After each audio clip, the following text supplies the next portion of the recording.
আসসালামু আলাইকুম। আপনারা সবাই কেমন আছেন? আশা করছি যে যেখান থেকে আমার ভিডিওটি দেখতেছেন আপনারা সকলে ভালো আছেন। আমরাও আল্লাহ তাআলার অশেষ রহমতে আলহামদুলিল্লাহ ভালো আছি। আর এই যে ২ সদস্যকে দেখতে পারছেন, এনারা কিন্তু আমার বাসার। আমি আমার বাবার বাড়িতে পাঠিয়ে দিয়েছি এনাদেরকে। এর মধ্যে টিয়া পাখিকে কিন্তু ২ থেকে ২.৫ বছর আগে আমি আমার বাবার বাড়িতে এসে রেখে গিয়েছি। আর ময়না পাখিকে পাঠিয়েছি বেশ কিছুদিন হলো। আমি ইন্ডিয়া যাওয়ার আগে ওকে পাঠিয়ে দিয়েছি। আর এখন কিন্তু আমি বাবার বাড়িতে চলে এসেছি। প্রতিটা মেয়ের কিন্তু শান্তির জায়গা হচ্ছে বাবার বাড়ি। আর এই বাবার বাড়িতে আসার পর যে কি শান্তি এটা ভাষায় বোঝানো যায় না।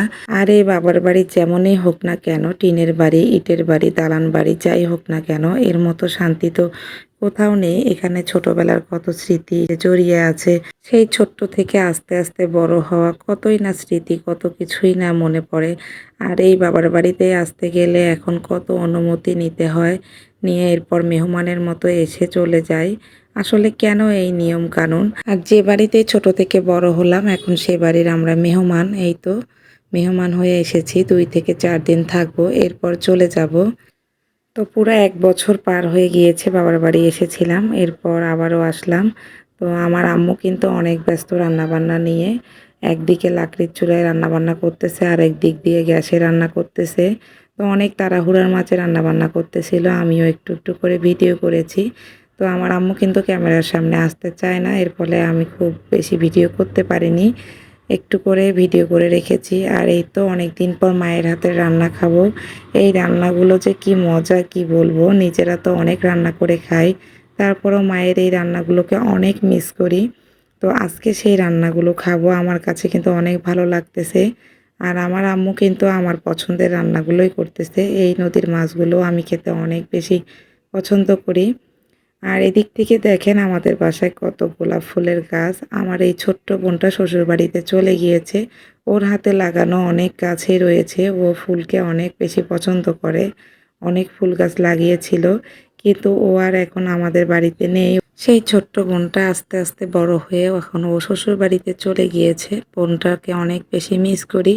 আর এই তো বোনের লাগানো গাছগুলো কিন্তু আমাদের বাসায় এখনো আছে। আমার আব্বু কিন্তু এই গাছগুলোর যত্ন নেয়। এগুলোতে কিন্তু সবগুলোতে ফুল ফুটে।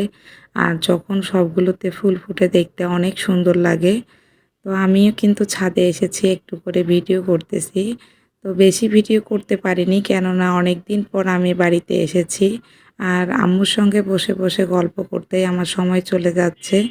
আর এর মাঝে আমি একটু করে ভিডিও করেছি। আর এই ভিডিওগুলোই আপনাদের মাঝে শেয়ার করতেছি। আর এই দেখেন এই গাছটাতে প্রজাপতি বারবার চলে আসতেছে। দেখতে কিন্তু অনেক সুন্দর লাগছিল। তো আমার বোনটা কিন্তু অনেক ছোট থেকে ও ফুল পছন্দ করে। ও কিন্তু এই গাছগুলোকে অনেক যত্ন করে রাখতো সবসময়। আর এই যে জায়গাটা দেখতে পাচ্ছেন, এই জায়গাটা কিন্তু আমার কেনা জায়গা। তো এই জায়গার সব গাছগুলোও আমার। তো এই জায়গাটাতে কিন্তু আমি গতবার এসেছিলাম আমার বোনের বিয়েতে, তখন সয়েল টেস্ট করে রেখে গিয়েছি। এরপর এই তো ছাদে এসে একটু হাঁটাহাঁটি করলাম, এর মাঝে একটু করে ভিডিও করে নিলাম সব কিছুই। আর এই তো দেখেন আমার বোনের গাছগুলোতে কিন্তু অনেক সুন্দর ফুল ফুটে আছে এখনও। তো আমার বোনের বিয়ে হয়ে যাওয়ার পর কিন্তু আমার আব্বু আম্মু একদমই একা হয়ে গিয়েছে। আমি যেহেতু অনেক দূরে থাকি আর আমিও সেভাবে আসতে পারি না। ছেলেমেয়ের পড়াশোনা সব কিছু মিলিয়ে অনেক ব্যস্ততায় সময় কাটে। আর আমার বোনটাও এখন শ্বশুরবাড়িতে গিয়েছে, যার ফলে আমার আব্বু আম্মু অনেক একা হয়ে গিয়েছে। তো খুব খারাপ লাগে, হয়তোবা কাছে হলে খুব আসতে পারতাম, তাদের সঙ্গে দেখা করতে পারতাম। তখন হয়তো আমার আব্বু আম্মুরও একটু ভালো লাগতো। এরপর এই তো ছাদে থেকে এসে দেখি আম্মু খাবারের জন্য সব কিছু রেডি করে রেখেছে। এদিক থেকে প্লেটগুলো বের করে রেখে দিয়েছে। আর এদিকে আমার মেয়ে কিন্তু খাবার খাচ্ছে। ওর তো রোস্ট পোলাও হলে আর কিছুই লাগে না। তো আম্মু রান্না করে ওকে আগে খেতে দিয়েছে। তবে বাবার বাড়িতে আসলে কিন্তু আমার ছেলে মেয়েদের কোনো যত্নই আমাকে নিতে হয় না। আমার আব্বু আম্মু আমার বোন ওনারাই যথেষ্ট। তো তাবিয়া মনি কিন্তু অনেক মজা করে খাচ্ছে। ওর নানুমণির হাতের রান্না ও অনেক বেশি পছন্দ করে। আমার সাথে সাথে আমার ছেলে মেয়ে দুজনে আমার মায়ের হাতের রান্নার পাগল। আর এদিকে রান্নাঘরে এসে দেখি আমার আম্মু সব রান্না করে একটা টেবিলে এইভাবে রেখে দিয়েছে। যেগুলো গরম করবে এগুলো পাতিলে রেখেছে, আর যেগুলো আর গরম করবে না এগুলো সব আলাদা করে নিয়েছে। এই দেখেন মাংস রান্না করেছে, বুটের ডাল, ডিম, মাছ, রোস্ট, এরপর ছোট মাছ, করলা ভাজি, চিংড়ি মাছ দিয়ে, এরপর হচ্ছে আলু ভাজি, পটল ভাজি, বেগুন ভাজি, যেগুলো আমার পছন্দ আর কি। এরপর আমি রান্নাঘরে এসে দেখি এদিক থেকে আম্মু লাকড়ির চুলায় পোলাও রান্না করেছে। আর এই দেখেন আমার আম্মুর ছোট্ট রান্নাঘরটা, এই রান্নাঘরে সবসময় সে লাকড়ি দিয়ে রান্না করে, আর তার সঙ্গে উপরে ছোট্ট একটা ফ্যান আছে। আর এই যে ছোট্ট চুলাটা দেখতেছেন, ওই চুলাটায় কিন্তু আমার আম্মু অনেক বড় পাতিল দিয়েও রান্না করতে পারে, এত সুন্দর আগুন জ্বলে। আর এদিক থেকে এই দেখেন অনেকগুলো কাঁঠাল, সব কাঁঠালেই পেকে গিয়েছে। তো এই কাঁঠালগুলো কিন্তু আমার বোনের বাসায় পাঠিয়ে দেওয়া হবে। আর এদিক থেকে অনেকগুলো আমও নিয়ে আসা হয়েছে। আর এর মাঝে কিন্তু আমরা দুপুরের খাবার খেয়ে নিয়েছি, এটা হচ্ছে বিকালের দিকে। আর এই যে পাতিলটা দেখতে পাচ্ছেন, এই পাতিলটা কিন্তু অনেক বড়। তো দুইটা পাতিলে অনেকগুলো দুধ আছে।